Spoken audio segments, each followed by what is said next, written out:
Hello everyone, and thank you for tuning in to the Blue Collared Executive Podcast. I am your host, Louis Talby Jr.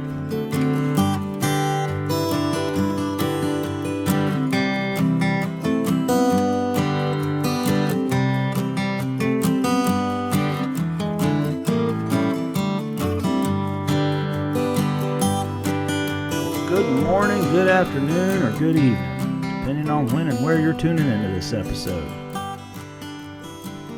Today I want to talk about earning your keep.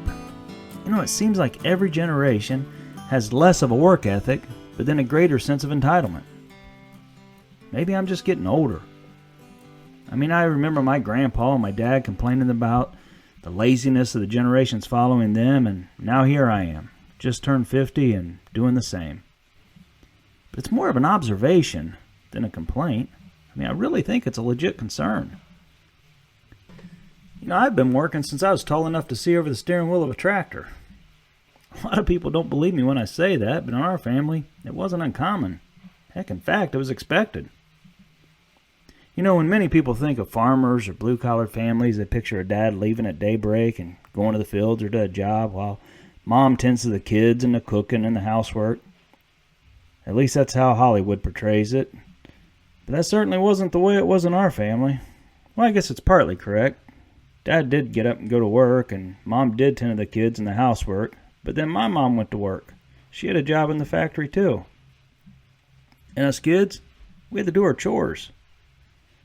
You know, I have a photo of me mowing a field on a tractor when I was 4 years old. I had to stand on the gearbox and hold onto the steering wheel so I could see where I was going. Of course, I thought I was having fun driving a tractor, but I was actually contributing to the family workload. That was my dad's motto. Everyone and everything had to earn their keep. I think my childhood was typical. I mean, growing up, my days consisted of playing in the backyard with all the neighborhood kids. We'd go from one game to the next. Football, basketball, baseball. We'd play out until well after dark, until Mom said it was time to come in. During the school year, I got up every morning, and I did my chores before the bus came. I'd feed and water the dogs, ensure they had clean straw in their house, chop firewood, carry it to the house, whatever else Mom and Dad needed me to do. I did this, so when I got home, I was free to play until dark. During summer break, I always had a list of things to do every day before I went out and played. Typically consisted of working in the garden, mowing grass, cleaning the barns. Most of my weekends were spent on my uncle's farm. We'd bale hay, work in the tobacco, cut a truckload of firewood, handle the cattle, mend a fence, repair barns, fix equipment, whatever else needed to be done. Looking back, it seems like my childhood was a lot of work, but it wasn't at all. I never remember feeling like my childhood was not enough play. I was just taught from an early age to get up and do what needed to be done, then go out and play. This was just normal routine for me and my family. I assume everyone did this. I had no idea of the work ethic and lessons that were being instilled deep inside me. Now, my dad was a raccoon hunter. He raised and trained hound dogs. I never remember having less than 3 dogs at our house. I mean, sometimes we'd have as many as 15, especially if one had a litter of pups. They would come and go as Dad would raise and train and trade them often. Dad was apparently very good at training the dogs because, well, his hounds won many a Grand Night Champions, and people would come from pretty far around to buy his dogs. So I never grew too attached to any of them because I knew they'd either be traded or sold. There was this one dog named Rusty that I did become fond of. When Dad was at work, I'd break his golden rule and let Rusty out of the kennel. The reason that was Dad's rule is you have to know a hunting dog has an instinct.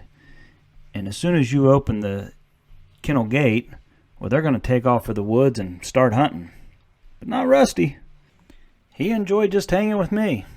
We'd play all day, share a sandwich, climb a tree. Yeah, I said climb a tree. You know, Rusty was the only dog I've ever seen in my life that could climb a tree like a cat. But he could. He would scramble right up it. We had great days, and I always made sure I got him locked back in his kennel before Dad got home and even knew he was out. But then one day, I overheard my dad on the telephone negotiating a deal where he was trading Rusty for a shotgun. When he hung up the phone, I asked him if I could keep Rusty as a pet. He said no, he had gotten a pretty good deal for a shotgun and explained that Rusty wasn't a very good hunting dog. I didn't tell him I already knew that because, again, he didn't head for the woods. He played with me all day. I continued to beg with tear-filled eyes, but Dad explained that since Rusty wasn't a good hunting dog, he didn't have a lot of value and we couldn't afford to feed him. Then Dad simply looked at me and said, "Son, we all have to earn our keep." Well, that certainly wasn't the answer I wanted to hear, but I knew it was the final answer. It didn't mean a lot to me then, but it stuck with me through my whole life, and it's a valuable lesson that I apply every day in my career. Today I see so many people that don't believe in the old adage of an honest day's work for an honest day's pay. They seem to feel they're entitled to the paycheck for simply showing up to work. I've hired people that think the job interview was the job because they'd give a great interview, but it seemed like once I hired them, they thought they could take it easy. Now, at the risk of sounding like my dad or granddad, I really believe it's getting worse with every generation. But it's not the young people's fault as much as the parents. I heard my dad say many times, "I don't want you and your brother to work in a factory like your mother and I do." He wanted us to have a better life. And as my kids grew, I wanted them to have more playtime and less work. But you see the pattern? We all want our kids to have a happier and easier life. Our intentions are good. But by giving them more, are we instilling the sense of entitlement in them? We talk about the unemployment rate in America and all the people that's out of work. It's sad when a hardworking person loses their job. I've been there myself.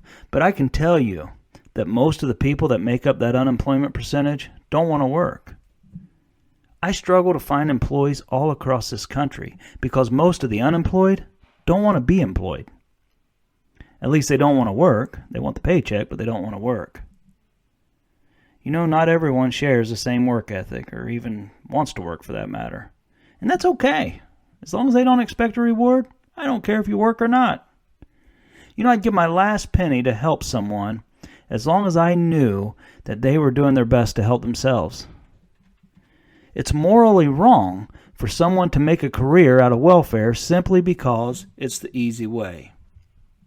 And this isn't a new problem that just started with my generation or my dad or my grandpa's generation. No, this goes back every generation. You can read about it in the Bible. Jesus says to his disciples, "The harvest is plentiful, but the laborers are few." Solomon writes in Proverbs, "In all toil there is profit, but mere talk tends only to poverty." America is still the land of opportunity, but less and less people want to accept the opportunity because of the work involved. I get up every morning and I think about what am I going to do today to earn my keep? What am I going to do to earn my keep for God? What am I going to do to earn my keep for my family? What am I going to do today to earn my keep for my country? Just think about how much better off we would be as a society and as a country if everyone strived every day to just simply earn their keep. Well, that concludes this episode of the Blue Collared Executive. I hope you found some value in it, or at the very least entertaining. I wish you all nothing but success, and thank you so much for listening.